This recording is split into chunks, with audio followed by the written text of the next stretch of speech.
Bienvenidos a Razón de Estado. Seguimos discutiendo el tema de la pandemia que sigue estando en una situación crítica, no solamente en Guatemala, sino también en el mundo en general.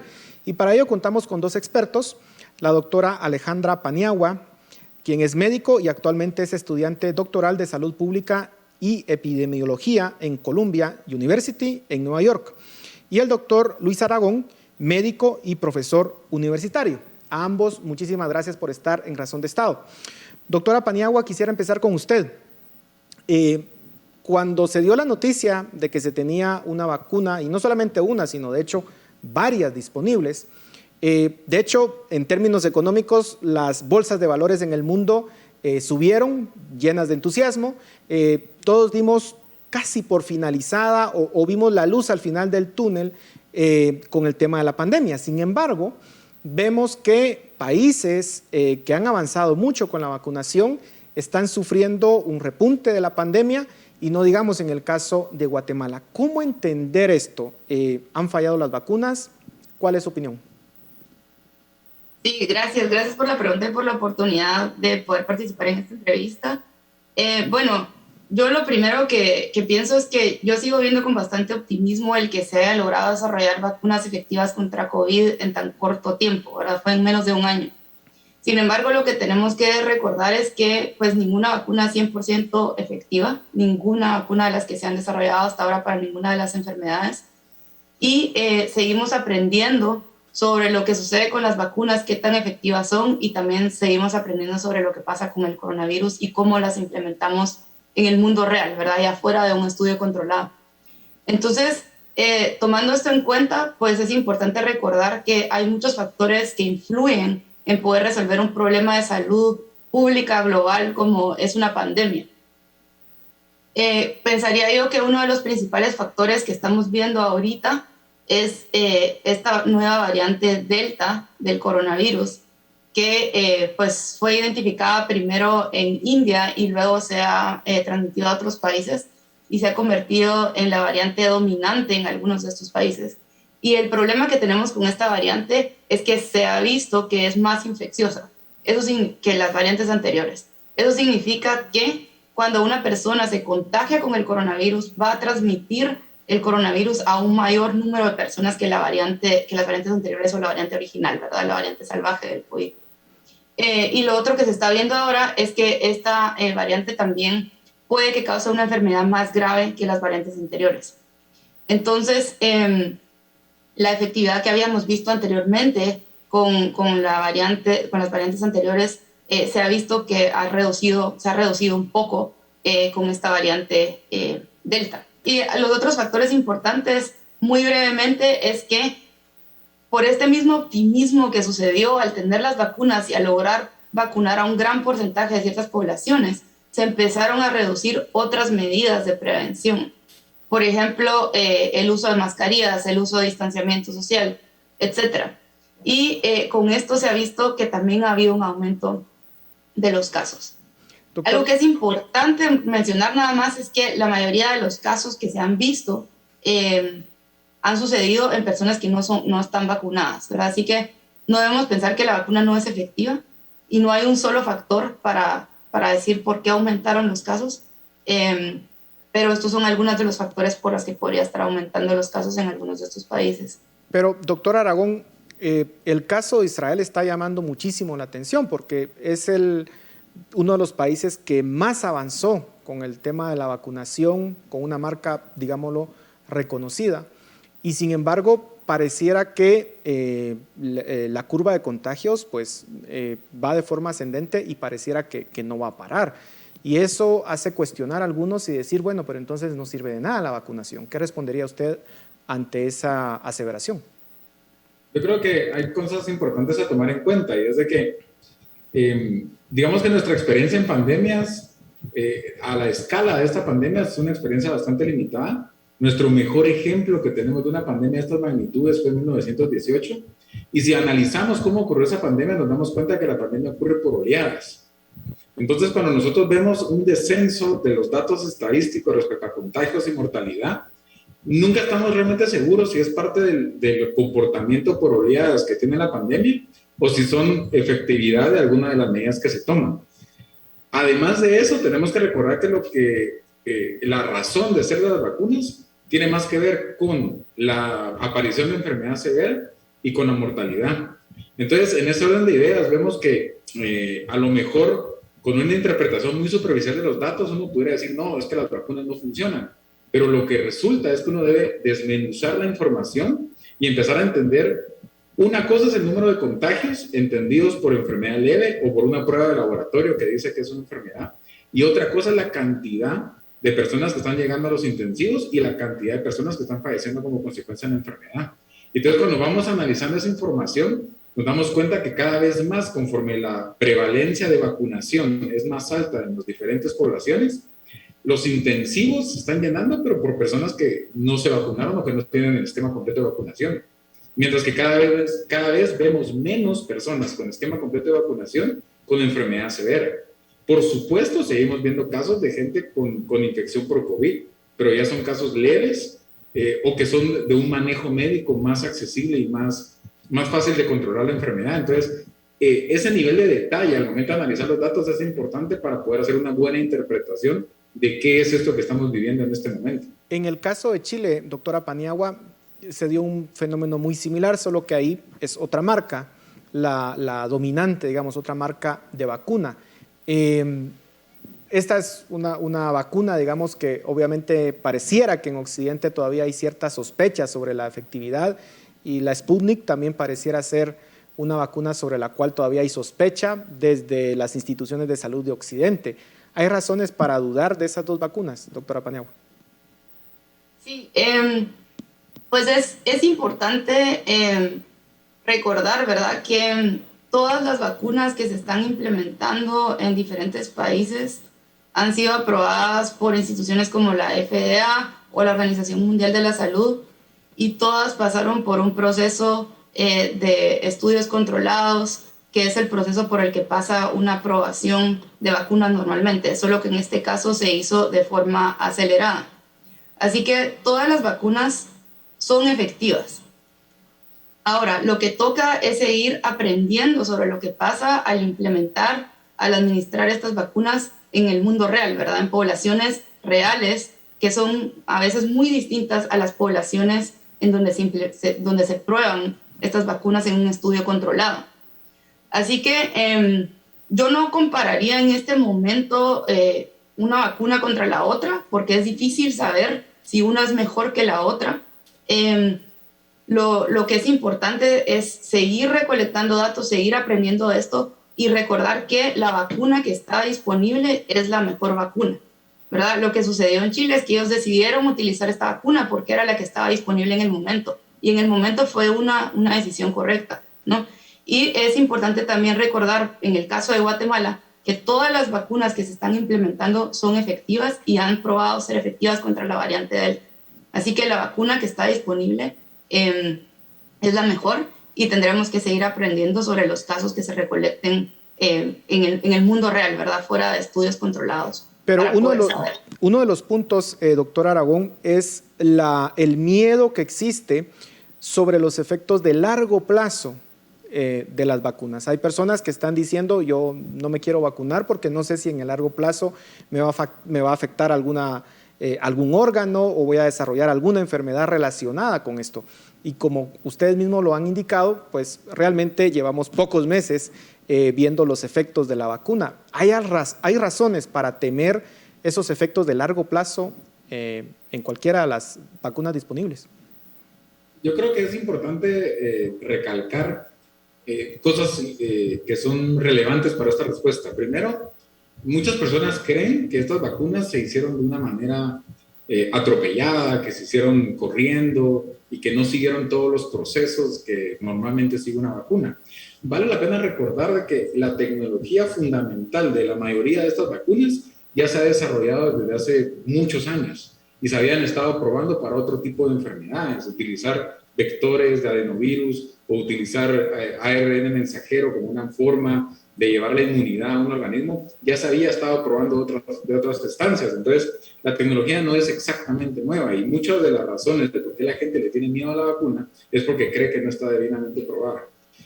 Hay bastantes estudios, digamos, a nivel médico que demuestran en poblaciones bastante grandes cuáles son los efectos adversos de las vacunas, y tenemos que aceptar que la verdad que la persona más antiguamente vacunada con estas vacunas específicas apenas va a cumplir un año de haberse vacunado. Entonces, decir con fundamento que la vacuna tiene efectos a largo plazo realmente es muy acelerado para cualquiera que lo diga de esa forma, porque no hay evidencia científica al respecto. Y si pensamos en la forma en que la vacuna funciona, el tipo de vectores que usa o el tipo de fragmentos de información genética que utiliza para poder implementar la inmunidad, pues en ese orden de ideas tampoco hay una buena razón para creer de que la vacuna va a tener un efecto a largo plazo. Se ha especulado mucho sobre fertilidad y cosas por el estilo, y digamos desde el punto de vista racional, no hay una razón para creerlo. Es bien importante mencionar que los efectos adversos de las vacunas en su mayoría de casos son leves y son bastante inmediatos, en el sentido de que no deberíamos preocuparnos en el riesgo-beneficio de sufrir la enfermedad o los efectos de una vacuna. Ahora, doctora Paniagua, parte también de los cuestionamientos que se le hacen a las vacunas es decir, miren, hay casos reportados a veces en los medios de personas que han recibido sus dosis completas de vacunas y sin embargo terminan en un estado crítico o peor aún, terminan falleciendo. Entonces, con estos casos que se propagan rápidamente en las redes sociales, muchos dicen, bueno, entonces pareciera que las vacunas no sirven porque hay estos casos en específico que la persona aún vacunada ha fallecido. ¿Cuál es la respuesta a esa pregunta? Sí, esto es un tema muy importante y justo como usted menciona, el rol de las redes sociales, el rol de los medios de comunicación es muy importante acá. Porque, ¿qué pasa? Cuando hay un caso de una persona que está totalmente vacunada y si fallece por esto, tiene una hospitalización, esto es un caso que va a llegar a las noticias y es un caso de lo que las personas van a empezar a hablar muchísimo, ¿no?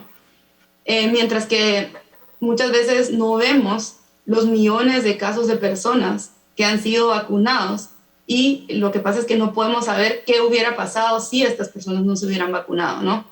Los casos de las personas que fallecen y tienen hospitalizaciones se ven, mientras que los otros casos que logramos prevenir no se ven. Y esto es un problema que hay en medicina preventiva y salud pública en general, ¿verdad? Pero lo que es importante acá es regresar a los datos y regresar a la evidencia que tenemos, ¿verdad? Y la evidencia lo que nos muestra es que el porcentaje de las personas que desarrollan un cuadro severo o fallecen por coronavirus luego de estar totalmente vacunados es muy bajo. Estamos aprendiendo todavía cuál es ese porcentaje, pero por ejemplo en Estados Unidos menos del 2% de los casos hospitalizados por COVID están sucediendo en personas vacunadas. El resto es en personas no vacunadas. Entonces esto es algo muy importante. Y el otro pedazo de información o de evidencia que es importante recordar es que la vacunación de COVID sí está reduciendo la cantidad de casos severos o moderados, ¿verdad? Las hospitalizaciones o las muertes. O sea que podemos ver una gran cantidad de casos, pero muy pocos de estos van a ser casos moderados o severos. Doctora, sí. Perdón, que estamos ya, con el tiempo avanzando y me gustaría poder abarcar algunos otros temas. Doctor Aragón, ¿cuáles son los efectos de largo plazo del COVID? Porque podemos analizar los efectos de largo plazo de las vacunas, que ustedes muy bien han dicho, pues todavía es muy pronto para decirlo, pero ¿podrían haber efectos de largo plazo de una persona que se infecta con el virus, afectar ciertos órganos, afectar su calidad de vida en el futuro? ¿Hay algunos estudios al respecto? Sí, por supuesto. Hay muchísima documentación de cuál es el pronóstico y las consecuencias a largo plazo de sufrir de la infección por coronavirus. Inclusive se le han dado varios nombres. Hay personas que le han llamado COVID prolongado, COVID largo, han puesto como nombres a los síndromes que ocurren como consecuencia de la infección. Y uno tal vez de lo más importante es comprender de que este virus no afecta solo el pulmón. Realmente el virus causa lo que nosotros llamamos una viremia, se riega en diferentes órganos y puede generar consecuencias en diferentes órganos. De tal forma que de las cosas más importantes descritas como consecuencia de sufrir una infección severa por coronavirus, especialmente esos pacientes que necesitaron apoyo intensivo y necesitaron oxígeno suplementario. Se ha descrito las cicatrices en los pulmones, que los deja dependientes de oxígeno por bastantes periodos de tiempo, que puede ir desde un mes hasta 6 meses después de haber sufrido la infección. Quedan en un estado que nosotros le llamamos de catabolia, en el que se desgastan de tal forma que pierden la fuerza de sus músculos, pierden energía, y es gente que está en un estado muy debilitado por muchos meses después de la infección. Y también se han descrito los síntomas neurológicos por el COVID. Entonces, estas personas que sobreviven a una infección severa de COVID quedan con problemas de tipo trastornos de sueño, manejo de emociones, temas de memoria, y entonces hay mucha gente que dice que la personalidad les ha cambiado, y se ha estimado que en algunos grupos esto puede llegar hasta el 30-40% de los sobrevivientes de un COVID severo. Entonces, cuando ponemos en la palestra el riesgo que tenemos de una infección severa por COVID y de consecuencias de esa infección versus algún efecto adverso mínimo por la vacuna, pues uno empieza como a darse cuenta que el riesgo-beneficio es importante, y el COVID no es solo la infección aguda, nos deja secuelas a largo plazo muy importantes. Ahora, doctora Paniagua, en su experiencia y en los estudios que usted ha realizado, ¿cuánto más podemos estar con la pandemia? Porque, como decía al inicio, había cierto entusiasmo, pero ahora vemos que está resurgiendo y no sabemos si van a venir otras olas en el futuro. ¿Cuándo podremos decir que esto pueda estar controlado o esto se va a convertir en una enfermedad recurrente? ¿Cuál es la expectativa al respecto? Sí, en realidad es difícil ponerle una fecha de fin a esta pandemia y decir, bueno, en este momento va a finalizar, ¿verdad? Es lo que hemos estado viendo en el último año, aumentos en el número de casos en algunas poblaciones, algunas otras poblaciones que han logrado controlar la pandemia de mejor forma. Así que en este momento es muy difícil saber, poder decir en este momento va a finalizar la pandemia, y hasta veo riesgoso pensar en que la pandemia en algún momento se va a detener. Creo que lo más seguro de pensar en este momento, y es lo que se está pensando, es que el coronavirus va a ser algo que se va a convertir en una enfermedad endémica, es decir, una enfermedad que está con nosotros. Hay algunos outbreaks, es decir, algunos aumentos en la cantidad de casos en algunas poblaciones a través del tiempo, y entonces lo que nos va a tocar a nosotros es aprender a prevenirlo de la mejor forma, y las vacunas es una de las mejores herramientas para esto, junto con todas las otras medidas que ya sabemos, el uso de mascarillas, distanciamiento físico, lavado de manos. Además, vamos a tener que ir encontrando mejores formas de tratar el coronavirus, porque van a seguir habiendo casos, y esto ya está sucediendo. Poco a poco los médicos están volviendo mejores en tratar el coronavirus, en prevenir las muertes, en prevenir casos severos. Y pues algo que también es muy importante es entender que vamos a tener que encontrar formas de reducir el impacto del COVID en otras áreas de la vida, ¿sí? Y en otras enfermedades que van más allá del COVID, ¿ya? Porque cuando uno de los sistemas de salud está sobrepasado por el COVID, lo que sucede es que empieza a reducir los servicios para enfermedades crónicas, servicios para salud mental, etc. Y entonces las muertes que empezamos a ver se deben a estas otras enfermedades y no solo al COVID. Así que vamos a tener que empezar a adaptar nuestros sistemas de salud y en realidad invertir más en medicina preventiva y salud pública para adaptarnos a este problema. Doctor Aragón, tenemos 30 segundos. Y quisiera que pudiese dar algún análisis de cuál es su perspectiva para el caso específico de Guatemala. Estamos en el peor momento desde que inició la pandemia. ¿Cómo piensa usted que va a evolucionar? ¿Cómo podemos parar esta ola que estamos enfrentando desde una perspectiva individual y colectiva? En 30 segundos. Sí, es una pregunta súper importante, porque al principio nos sentíamos como muy desamparados respecto a esto, ¿no? Como que no tuviéramos alternativas. Y ahora podemos ver que, si bien es cierto, los datos estadísticos nos apuntan que vamos en un repunte de casos y que vamos aumentando, como que estuviéramos en la parte ascendente de una oleada, y definitivamente vamos a convivir con esta pandemia pues bastante tiempo más. Tenemos que recordar de que como individuos nosotros podemos hacer varias cosas para protegernos y disminuir nuestro riesgo personal. Uno de lo que se ha hablado muy poco es de que nosotros tenemos que mantener un buen estado de salud. Esta pandemia es bien interesante porque afectó a personas con obesidad, afectó a personas con diabetes, afectó a personas con enfermedades cardiovasculares, que dicho sea de paso son enfermedades que se estaban posicionando como la principal causa de morbimortalidad.